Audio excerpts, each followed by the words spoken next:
Is Penn State really on upset watch here? That is just one of the intriguing storylines as the Nittany Lions take on number 2 Ohio State.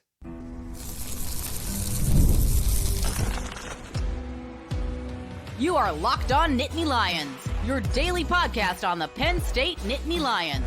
Part of the Locked On Podcast Network, your team every day. Welcome into another edition of Locked On Nittany Lions, your daily source for all things Penn State sports. My name is Seyko, and I'm your host of the show, credentialed media member for both Penn State Wrestling and Penn State Football. Thank you so much for being here.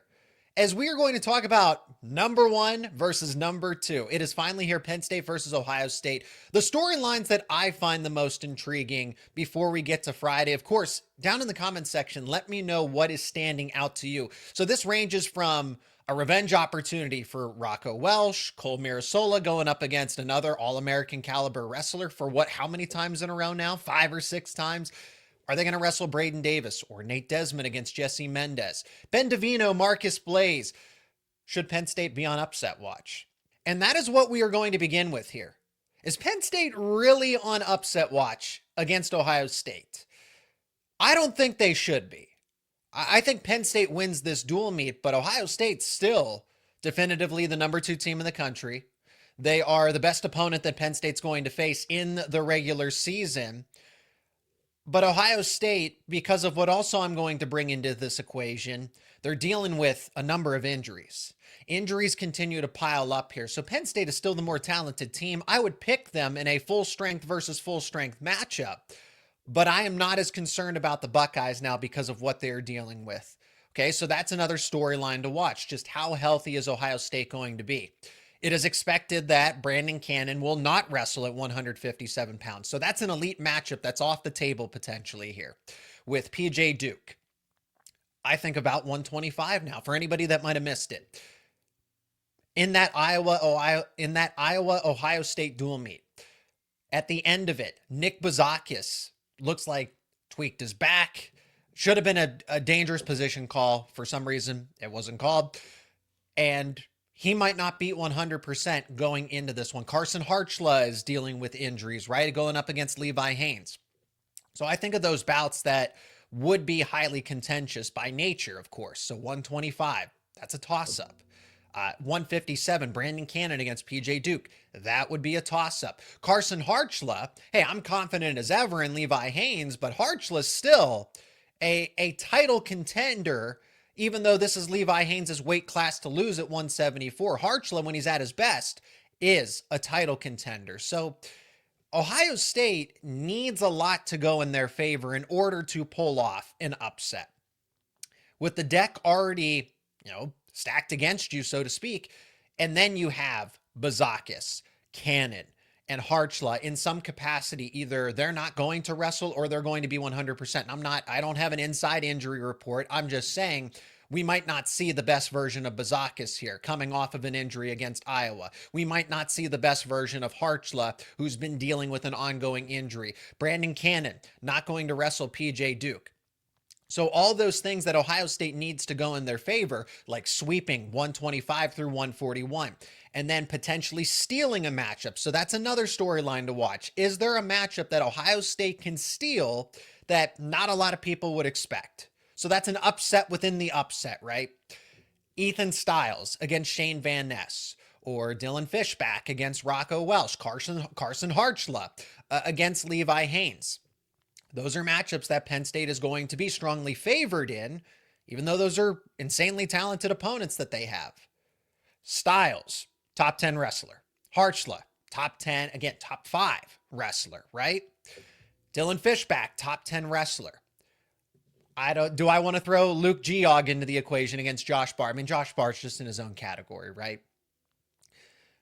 But I look at those matchups, and maybe Ohio State could take one of them. And which one? Which one are you choosing? Most people are probably going to say, you know what? If I had to pick any of them, I'd probably pick none. And that's where I'm siding in that instance. I don't see Geog upsetting Josh Barr. I don't see Fishback upsetting Rocco Welsh. I don't know that I see any of those other matchups going in favor of Ohio State. So if Ohio State needs one of those matchups, if they need to surprise in one of those matchups, and then those 50-50 bouts are starting to trend away from you, so Penn State isn't as strong of an upset watch here as once thought, in my opinion. Now, Ben Davino and Marcus Blaze. That one, I mean, we're probably going to see that in the semifinals at the Big Ten tournament, right? Because Lucas Bird's still going to be the number 1 overall seed. So this is not going to be the last time that we see these two. And these are the faces of the 133-pound weight class, in addition to, right? I don't want to just leave them out. Aaron Seidel, of course, Jax Forrest, Kyler Larkin. The 133-pound weight class is in good hands for this foreseeable future. But these two are going to go at it over the next 4 years. We could see somewhat of a rivalry here between, as long as they stay in the same weight class, right? Nobody bulks up and somebody stays in the same weight class. But Davino and Marcus Blaze, this is just the first iteration of the rivalry here. But that's going to be probably the most intense battle, I would say, out of all of the weight classes here. You want to circle 133 as that headline matchup, because one of them is going to end up taking on Lucas Bird, and it's just a crowded 133-pound weight class. So you want to make your statement here if you're Blaze or if you're Davino, and that's what's at stake. It's truly, I know they're not ranked 1 and 2 respectively in the 133-pound weight class, but it certainly feels like a 1 versus 2 matchup within Penn State and Ohio State here. And then at 141, okay, Jesse Mendez is going to be favored, but who is Penn State going to trot out there? Is it going to be Braeden Davis, who came off of his red shirt, or is it going to be Nate Desmond, who continues to impress after bulking up not 1, but 2 weight classes?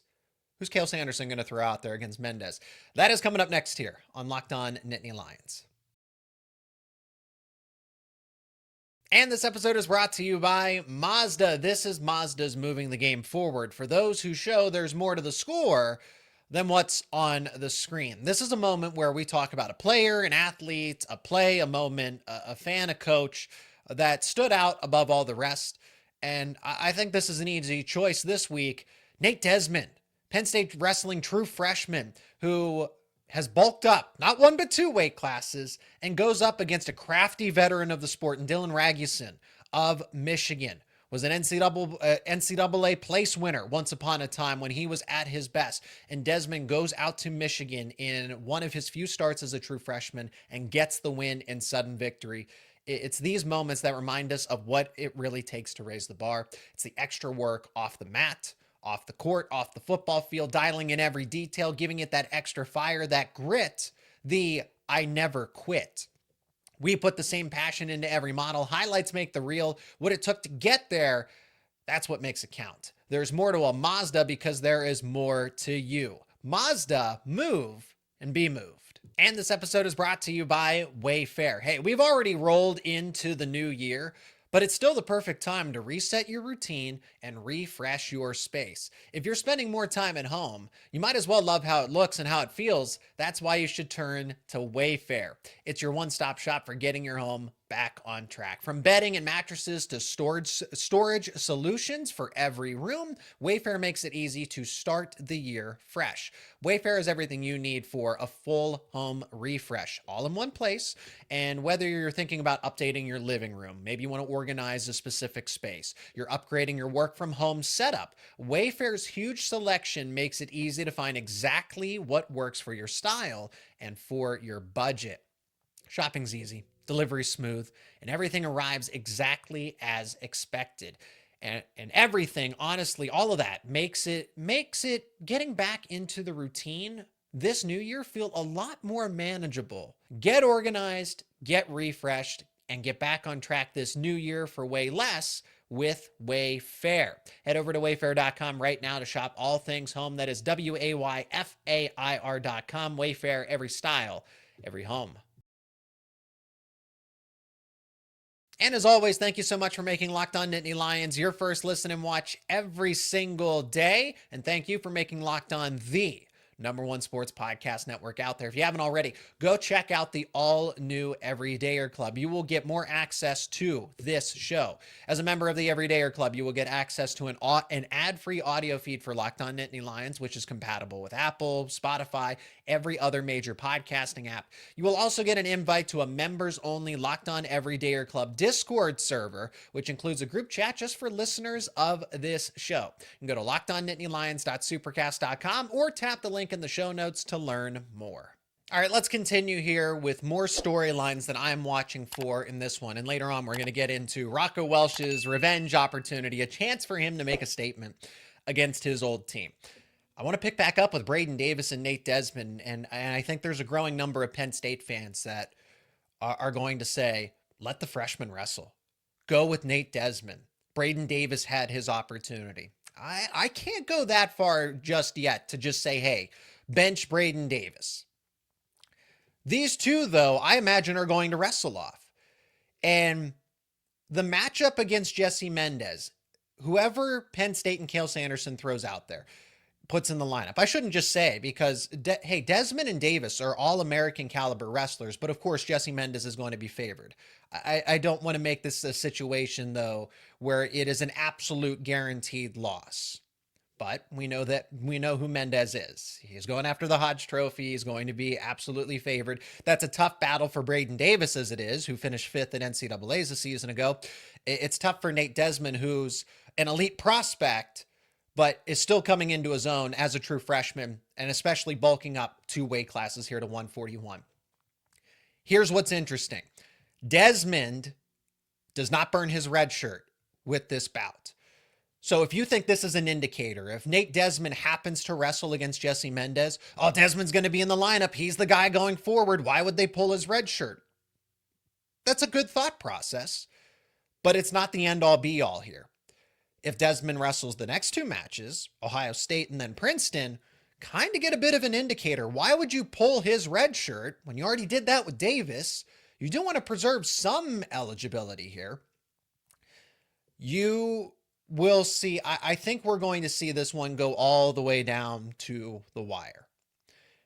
If Desmond is really pushing for that 141-pound spot, we get at least evidence, because if he's not in the lineup, then that means, okay, him not being in the lineup, Desmond not being in the lineup gives us more of an indicator than him being in the lineup, in my opinion. Because that kind of tells us, okay, Penn State's going to go with Braeden Davis. Davis is dealing with the hand injury, allegedly from the scooter incident, right? He's dealing with a burn on his hand, supposedly, based on the last time that we spoke to Cale. And I imagine we're going to get an update in the middle of this week about it, because this is one of the main storylines here for Penn State. Not Penn State versus Ohio State, for Penn State. Who's going to be the guy at 141? Desmond continues to impress. We know what we have with Davis, though. And that's why I'm partial to seeing Desmond in this dual meet, because how close is Desmond to a wrestler like Jesse Mendez? Or how wide is the gap? We've seen what Davis is capable of. Davis is able to get on the podium. He has All-America potential, but could Desmond maybe pull off a Tyler Kasak type of run? Because that's kind of the impression that I'm getting here, is I see the parallels. I know they're completely different wrestlers. They're 2 different wrestlers. But Kasak, when he went through his true freshman season, and he ends up getting in the lineup because of the injury to Shane Van Ness, and an opportunity opens up, and kind of went through those learning moments, those teachable moments for him, and then wrestled all the way back and took 3rd place. Could Desmond go through that similar arc? I would like to think so, but we will learn more in a matchup against Jesse Mendez. I say start Nate Desmond, because we will learn a lot about him. And then you don't have to wrestle him against Princeton. You preserve that red shirt, and then you let Davis and Desmond wrestle off in the Penn State mat room and decide who's going to be the 141 starter going into Big Tens and NCAAs. Now, I want to talk about the revenge opportunity. Rocco Welsh. This is a chance for him to make a statement. Just something personal, right? I think he's amped up for this week. You know he is.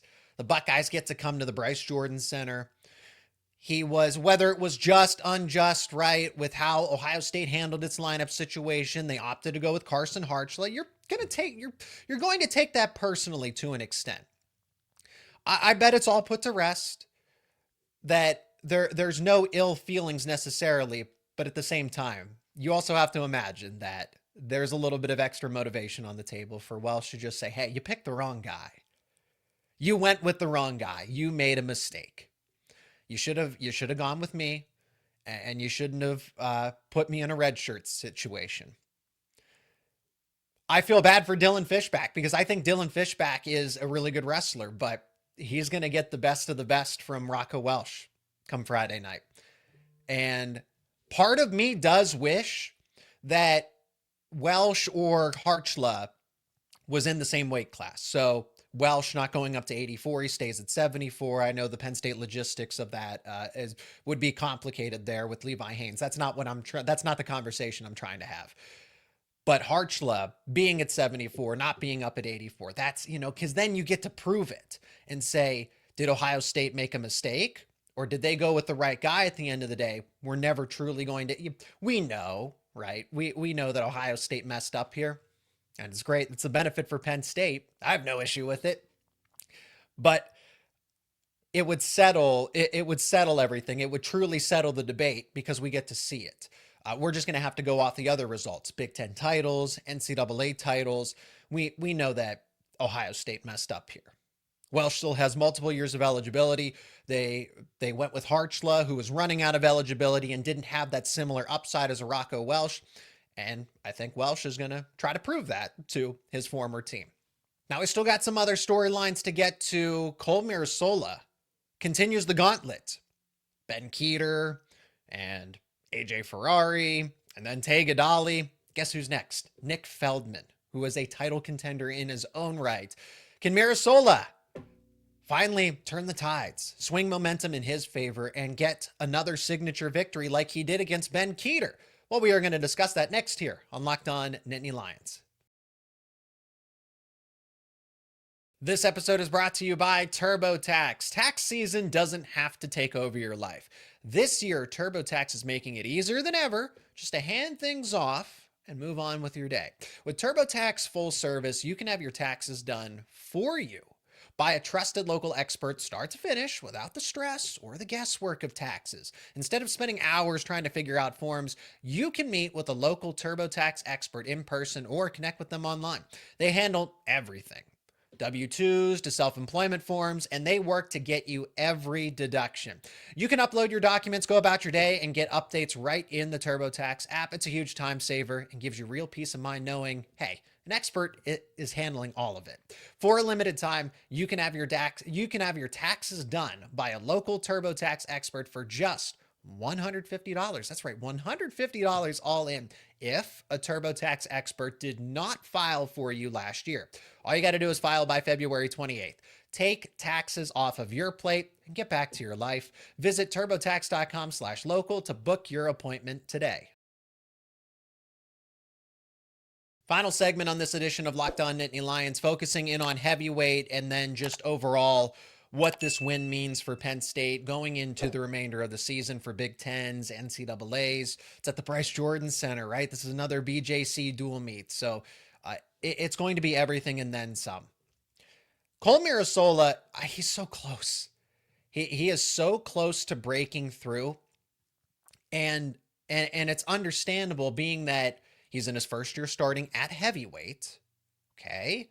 And this is a loaded weight class full of veterans that have gone through this same timeline where as a redshirt freshman or starting out at heavyweight, they weren't these elite caliber competitors. Okay. And they had to work their way up because the heavyweight spot is truly a veteran spot, right? By nature. Okay. It's you don't need my analysis on that. You can come to that conclusion as well. But this is a loaded heavyweight weight class. And I've said it before. I'll say it again. Mirasola has had arguably the best schedule in terms of preparing him for what's to come at Big Tens and NCAAs. To go up against the likes all consecutively, I'll probably say I'm out of order here, but just to wrestle who he's wrestled over the Big Ten slate, to see Nick Feldman this weekend, AJ Ferrari at one point, Tay Gadali at another point, Ben Keeter. I would have liked him to have wrestled, Braxton Amos. He doesn't get to see the Wisconsin heavyweight, but still, this slate that he's gone through overall, to face other competitors like Christian Carroll out of Wyoming, Nathan Taylor out of Lehigh. Mirasola has definitely been put to the test here for the entire season. And other than the Christian Carroll matchup from when they went out to Wyoming, I didn't see anything that was extremely concerning or anything that gave me a doubt. Because this heavyweight class is so loaded, there is a chance that Mirasola does not make it on the podium. There are 12, maybe even, I might be wrong to say just a dozen. There might be even more, but let's safely say a dozen here that are going to contend for All-America status. Well, there's only 8 spots, so that means there are going to be some guys that don't make it, even though they are All-America caliber. Mirasola in his first season, though, if he can just get that one final roll through, if he can finish the takedown or the move, or give himself some extra time by getting up from an escape, Mirasola is close. I don't see this wide margin between himself and the rest of the competition. The difference has been, an extra 30 seconds of mat time. The one takedown, or it's honestly not being able to finish his shot attempts. It's the defense by the other opponent. So if he can get a scramble to go his way, he can win. And I think it will come down to another one takedown, or the difference is maybe a minute of riding time here against Nick Feldman. That is what I'm anticipating. If there is a notable gap, if there is a noticeable gap here, then that is a little concerning going into Big Tens. I will be honest. I'm not expecting that. If it does happen, we reassess and reevaluate going into the postseason. And overall, Penn State is continuing this dual meet win streak. It would be 85 matches in a row for the Nittany Lions, trying to set all the other records. So they set the NCAA record, but now they got to go after JUCO. Now they have to go after the NAIA record, right? The history that Penn State's been able to achieve. And then the momentum they're going to continue to build going into March to win another Big Ten title, to win another NCAA title, and to make it 5 in a row, right? At NCAAs. It's truly unprecedented. We are seeing a dynasty right in front of us here, and it doesn't look like Penn State's slowing down anytime soon, or that someone's going to be able to catch up. Okay, sure. In the near future, right? I know what Oklahoma State is building. Ohio State is hitting its stride in the moment, but is it sustainable? Are you going to be able to sustain that? Because you still have to find a way to get closer to Penn State year after year after year. Are you going to be able to take those incremental steps to get closer as Penn State stays steady at the top? So this dual meet is going to be another instance of, hey, Penn State shows just how far away it is from the rest of the competition. The number 2 team in the country, and it's safe to expect Penn State to win 7, maybe even 8 out of 10 in this matchup. Again, Ohio State needs a lot to go in their favor. The ones where they are definitively a favorite in, heavyweight and Jesse Mendez at 141. Penn State is it's either a toss-up, but I'm also going to lean Luke Lillidahl at 125. Marcus Blaze at 133. Everyone else, Shane Van Ness, PJ Duke, Mitchell Messenbrink, Levi Haynes, Rocco Welsh, Josh Barr, all significantly favored in those matchups. So it'll be another example of where Penn State is compared to everybody else in the nation.